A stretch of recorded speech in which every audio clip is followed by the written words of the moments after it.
여러분 안녕하십니까, 전가림입니다. 지난 시간에는 제1강에서 강의 개요와 소개를 진행을 했습니다.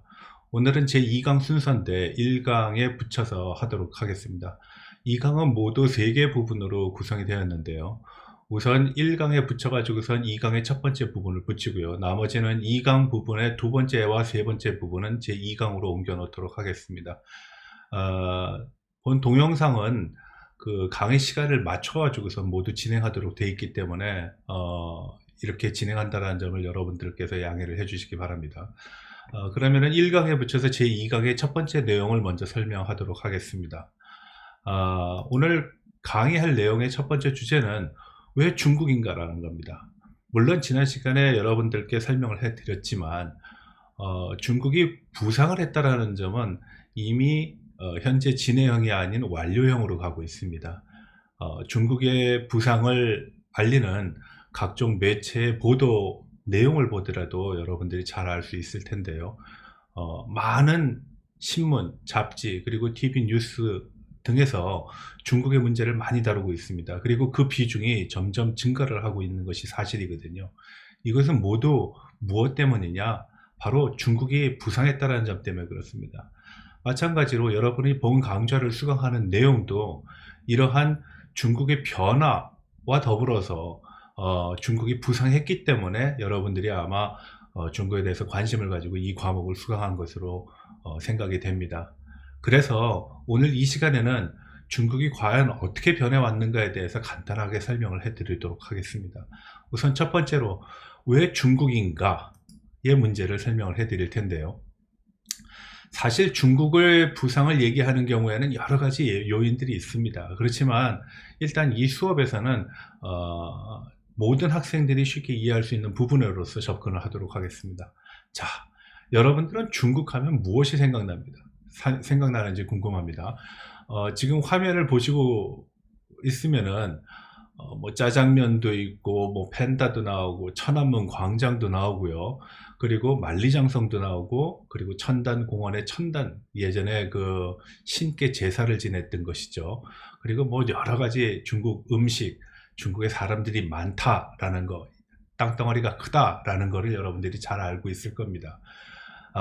이러한 갖가지 것들에 대한 그 내용들은 결국 중국을 대표하는 내용이겠죠.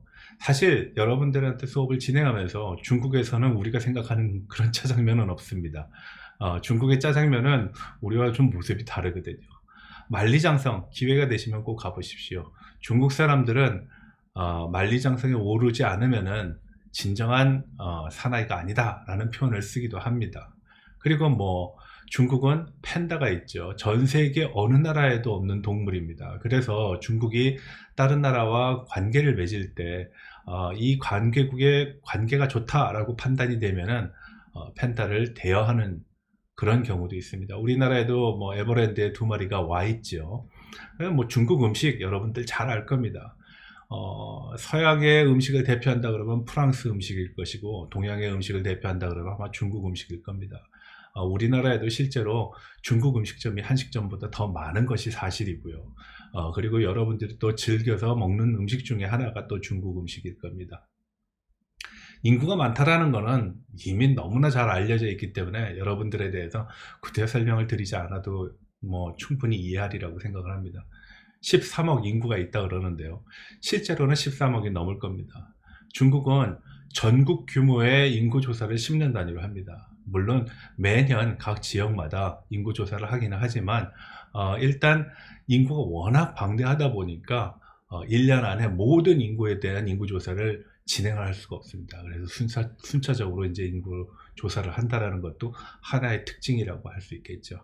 그래서 우리가 일반적으로 중국 하면은 생각나는 것들이 굉장히 많습니다. 뭐 빨간색도 있고 만리장성도 있고 팬다도 있고 천단공원도 있고 자금성도 있고 중국 황제가 살던 곳이죠. 그리고 뭐 중국 음식도 빠질 수 없는 부분이기도 합니다. 자, 그러면은 중국에 대해서 오늘 이 시간에는 간단하게 이해하는 정도의 차원, 그리고 한중 관계는 어땠는가를 다음 시간에 이제 얘기하도록 하겠습니다. 우선 중국이란 나라는요, 여러분들이 잘 아시다시피 인구가 어마어마한 나라입니다. 이게 이제 CIA의 자료를 근거로 해가지고선 여러분들한테 알려드리는 겁니다. 가장 최신의 자료입니다. 이 수업이 특별한 교재를 사용하지 않는 이유 중에 하나이기도 하고요. 왜냐하면은 많은 사람들이 교재를 가지고 수업을 하면은 교재를 가지고 수업을 진행하는 교수의 입장에서 보면은 상당히 편한 점도 있습니다. 그렇지만 중국이 너무나 빠르게 변하고 있기 때문에 교재를 가지고 수업을 진행하다 보면은 왕왕 현실적인 문제를 제대로 반영하지 못하는 그런 문제에 직면하게 됩니다. 그래서 본 수업은 제가 여러분들께 자료를 제공하는 것이 아마 가장 최신의 자료일 수도 있고, 또 현실적으로 여러분들이 밖에 나가서 중국 문제를 얘기할 때 가장 적합한 내용이다, 바로 지금 이 순간의 문제를 얘기한다라고 할 수 있기 때문에 이 수업에서는 특별한 자료를 교재를 사용하지 않고 자료를 제공하는 형식으로 진행을 하게 됩니다. 여러분들은 강의 노트를 네이버 카페 앱에서 카페에서 이제 다운로드 받아서 이제 진행을 하면 되고요.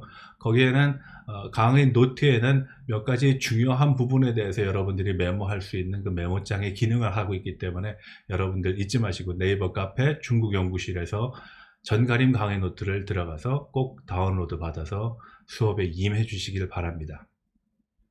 앞서 얘기했다시피 중국의 인구는 13억입니다. 실제로 보게 되면은 2017년도 말 최신 자료를 이용하게 되면은 13억 6,748명입니다. 자, 그러면은 가로쳐 있는 인구 분포에 대한 분포를 한번 볼까요? 0세에서부터 14세까지는 17%입니다. 그리고 15에서 64세는 보통 노동 인구라고 하는데 근로를 할 수 있는 사람들의 어떤 범위를 얘기하는 것이죠. 전체 인구의 81.91%가 이제 노동에 종사를 할 수 있다는 겁니다. 우리가 첫 번째 시간에 중국이 지금 세계 공장이라는 얘기를 했습니다. 어마어마하게 많은 물건들을 생산해내고 있죠. 여러분들이 입고 있는 뭐 옷, 신발, 우리가 잘 알고 있는 유니클로도 회사는 일본 회사지만 대부분의 생산은 중국에서 이루어집니다. 그 이유는 뭘까요? 인구가 어마어마하게 많기 때문에 노동력이 풍부하다라는 겁니다. 노동력이 풍부하다라는 거는 또 다른 얘기로 하면 노동 비용, 임금이 낮다라는 것으로도 얘기를 할 수 있습니다. 그래서 중국의 인구가 굉장히 많다라는 것은 바로 이 부분을 통해서도 알 수 있고, 세계 공장이라는 별명을 얻은 이유도 이와 무관하지 않다라는 것을 여러분들한테 알려드립니다. 면적은요 960만 평방킬로미터입니다. 아마 이해가 잘 안 될 겁니다. 960 평방킬로미터가 어느 정도의 개념인가 라고 생각을 하게 되면 우선 간단하게 몇 가지의 사례를 들어드리겠습니다. 한반도의 44배 정도 되고요. 그리고 우리나라 땅의 90 몇 배가 됩니다. 뭐 여러분들은 그냥 100배라고 알고 있으면 됩니다. 한국의 100배, 그리고 한반도의 44배로 어마어마하게 크다.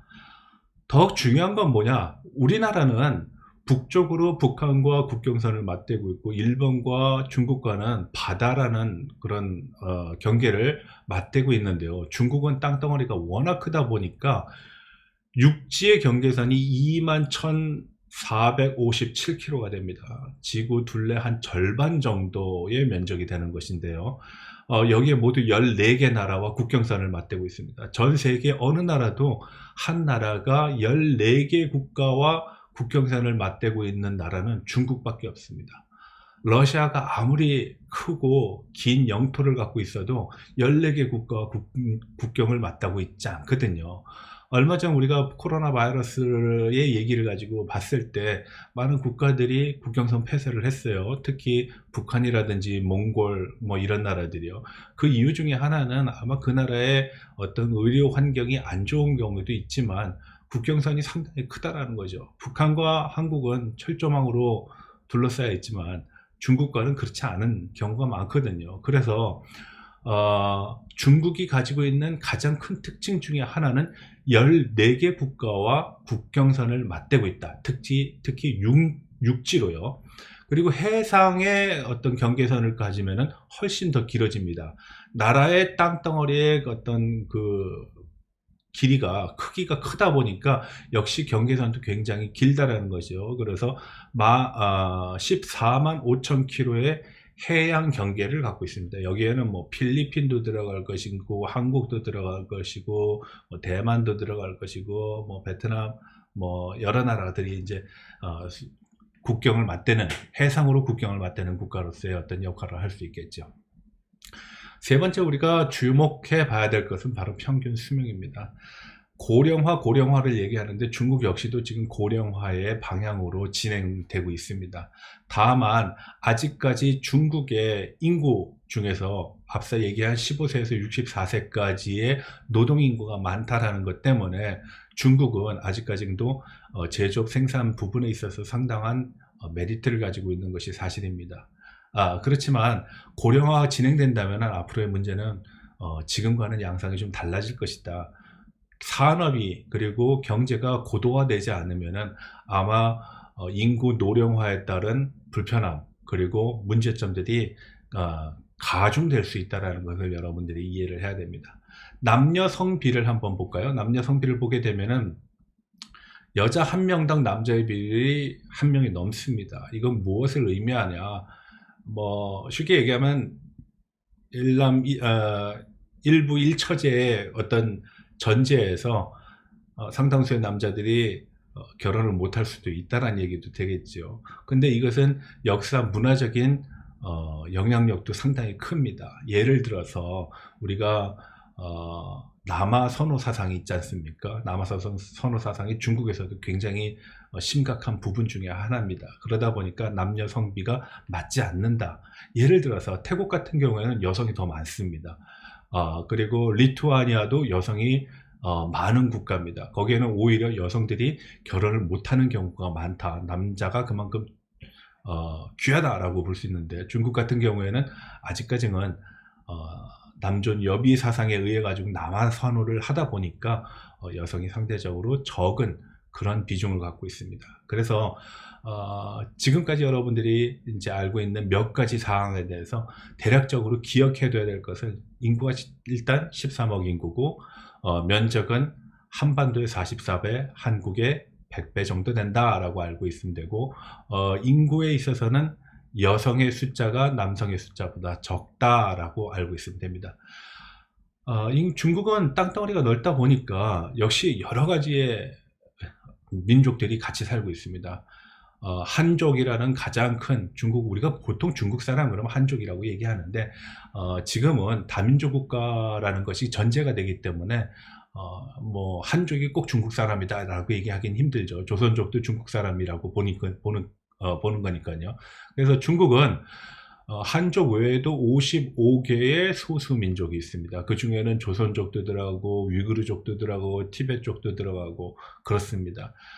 여기서 우리가 한 가지 알아둬야 될 거는 대부분의 한족을 포함해서 54개 소수 민족은 중국 영토에서 원래부터 살았던 사람들입니다.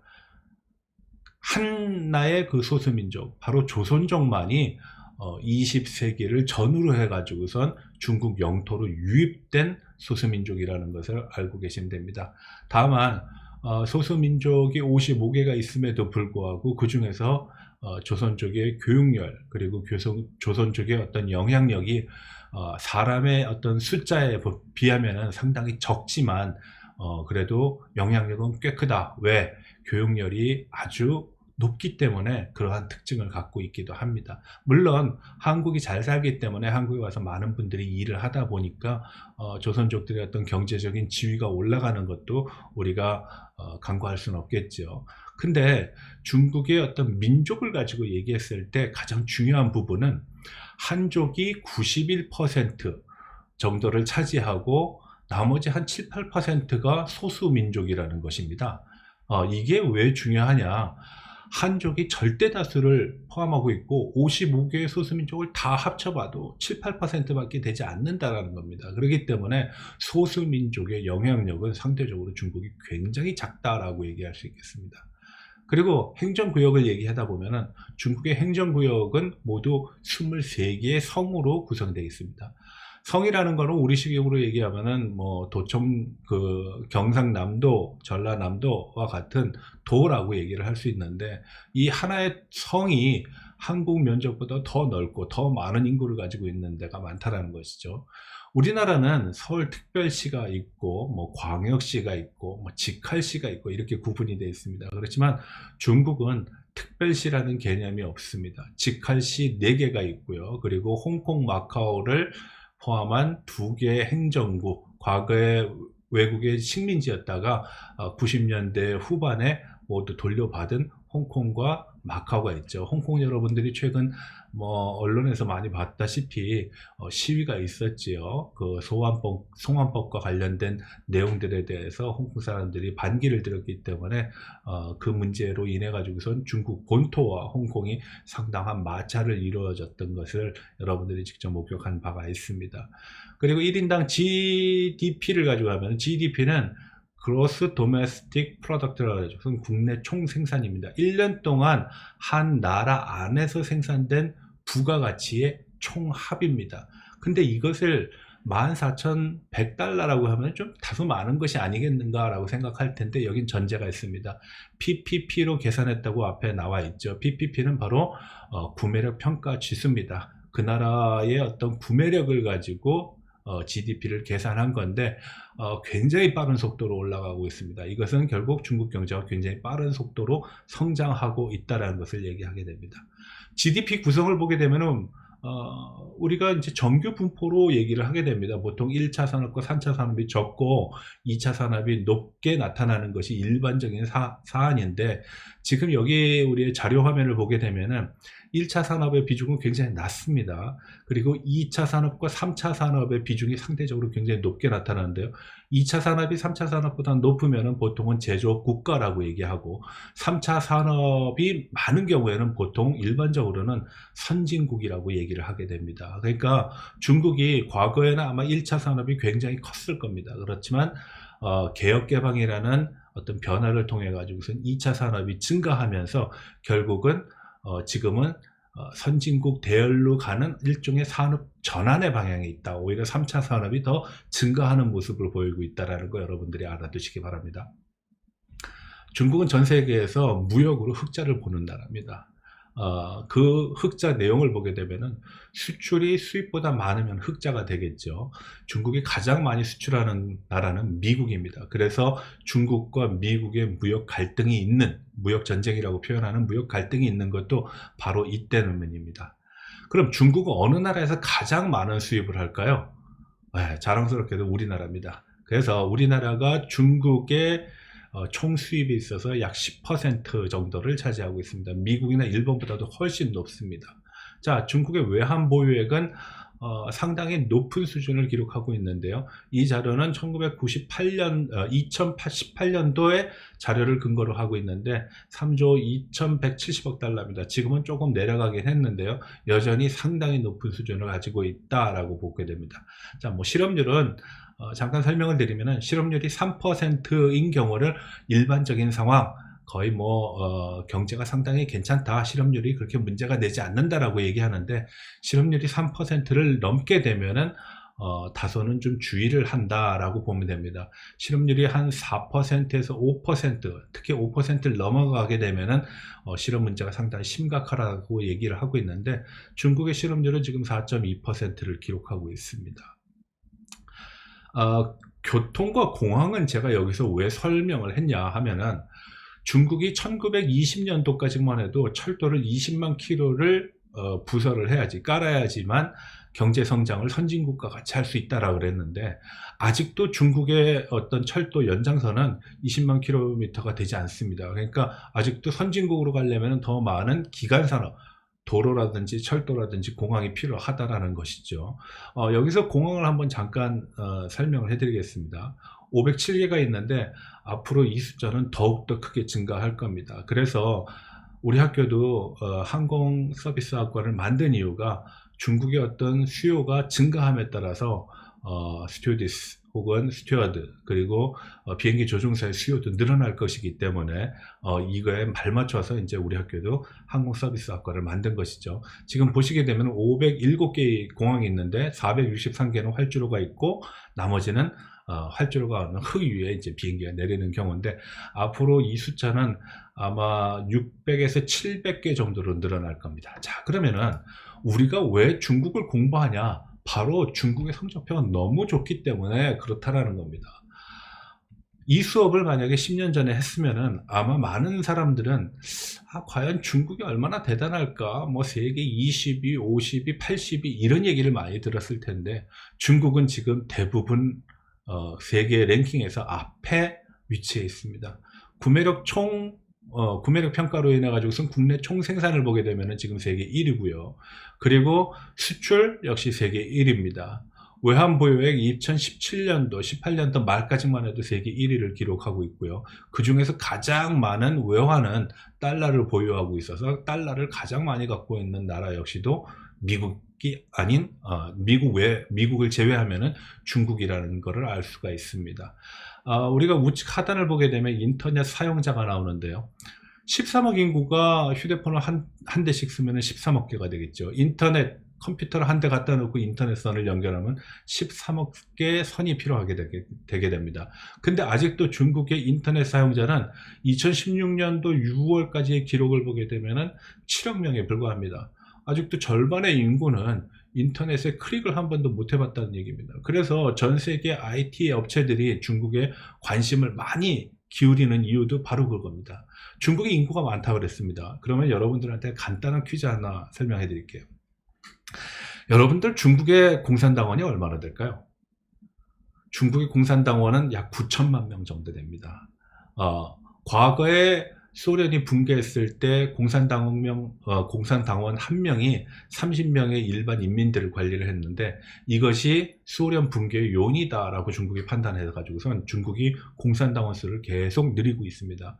목표량은 1대 7의 비율을 맞추는 겁니다. 공산당원 한 명이 7명의 인민을 관리하도록 하면은 붕괴 위험은 없다라고 판단하게 됩니다. 그래서 중국 공산당원은 1대 7의 비중으로 지금 한 9천만 명 정도 기록하고 있습니다. 중국의 당뇨병 환자는 그럼 어떻게 될까요? 중국의 당뇨병 환자 아마 의료보험 수가를 적용받는 사람들을 보게 되면은 한 8, 9천만 정도로 예상을 하고 있는데요. 실질적으로는 그거보다 많을 겁니다. 그럼 여기서도 알 수가 있죠. 만약에 당뇨병 환자나 고혈압 환자가 약을 먹어야 되는데 의사가 한 알씩 약을 조제를 했다 그러면은 하루에 고혈압 환자는 13억 1억 개의 알을 먹어야 13억 인구 중에 1억이라 그러면은 1억 알을 먹어야 됩니다. 하루에 2번을 약을 먹으면 2억 개의 약이 필요한 것이고요.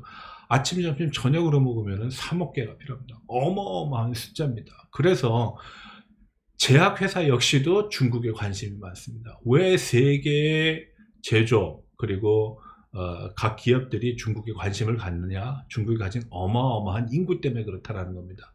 휴대폰 사용자도 마찬가지입니다.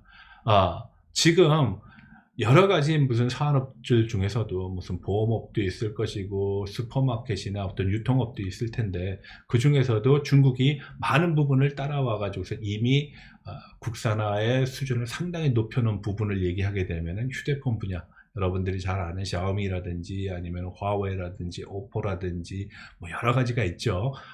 이미 중국 시장에서 중국의 휴대폰은 1, 2, 3위를 차지하고 있다라는 점을 보더라도 중국의 어떤 그러한 시장의 규모 그리고 인구의 규모를 우리가 짐작할 수가 있습니다.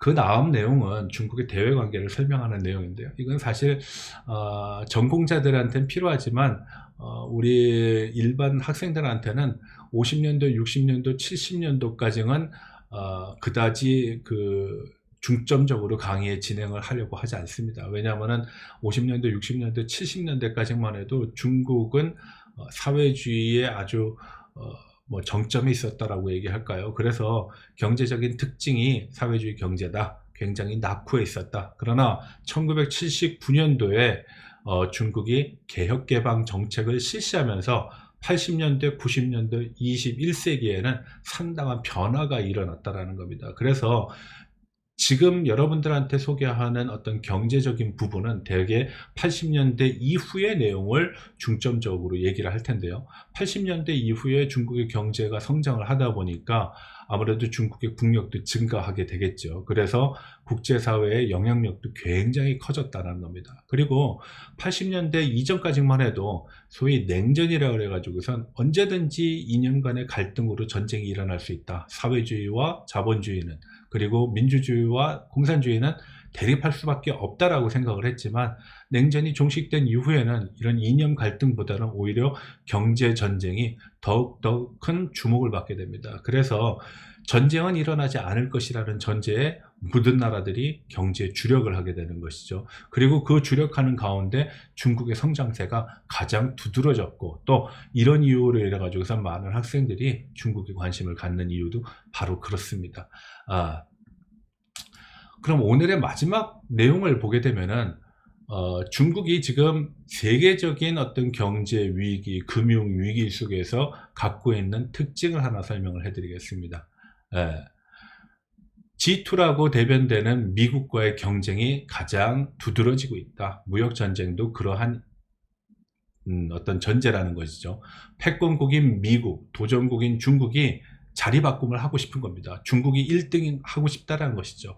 그래서 미국과의 갈등이 지금 끊임없이 빚어지고 있다라는 것입니다.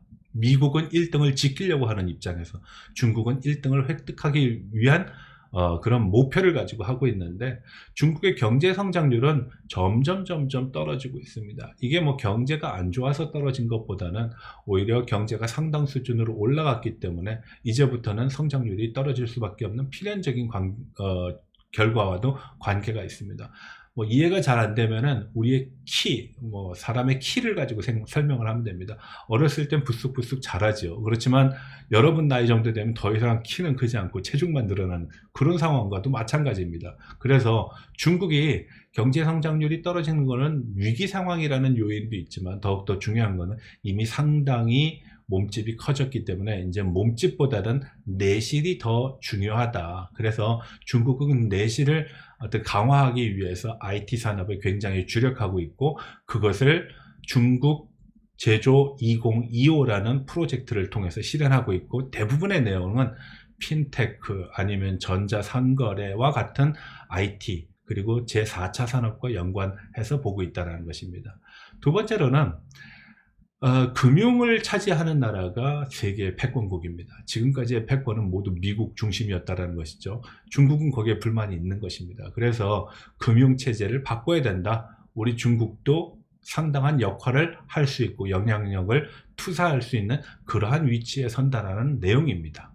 그리고 중국 경제가 세계 경제의 아주 중심이 되다 보니까 이제는 전 세계가 중국 경제의 안정성에 대해서 굉장히 큰 관심을 갖고 있습니다. 이와 더불어서 미국 경제도 관심을 갖게 되는 거죠. 미국이든 중국이든 어느 한 나라가 무너지면 세계는 무너지게 됩니다. 왜냐하면 지금 글로벌 경제는 상호 의존도가 너무 높아서 너가 죽으면 나도 죽고 내가 죽으면 당신도 죽는 그런 상황이 벌어지고 있습니다. 한국에서 일어나는 문제가 이제 세계적인 문제가 되고, 또 세계적인 문제가 곧 한국의 문제로 대두되고 있는 것도 그러한 내용입니다. 그래서 미중 간에는 어떤 갈등적인 요소가 워낙 많고, 또한 협력적인 요인도 필요하기 때문에 전략 경제 대화라는 것을 매년 진행을 하면서 경제에 대한 내용, 그리고 사회에 대한 내용, 외교에 대한 내용, 국방에 대한 내용을 같이 논의하는 것입니다. 오늘 수업은 일단 중국 경제의 부상을 설명하는 것으로서 제1강에 이어서 붙였습니다. 다음 시간에는 제2강의 내용에서 다시 오늘 수업했던 두 번째 내용과 세 번째 내용을 설명하도록 하겠습니다. 그러면은 오늘의 강의 내용은 유튜브에서도 볼 수 있고요. 그리고 유튜브의 댓글창에 여러분들의 캠퍼스, 천안 캠퍼스는 천안캠, 그리고 아산 캠퍼스는 아캠으로 남겨놓고 뒤에다가 학번을 적어 놓으면 출석을 확인하는 데 도움이 될 것입니다.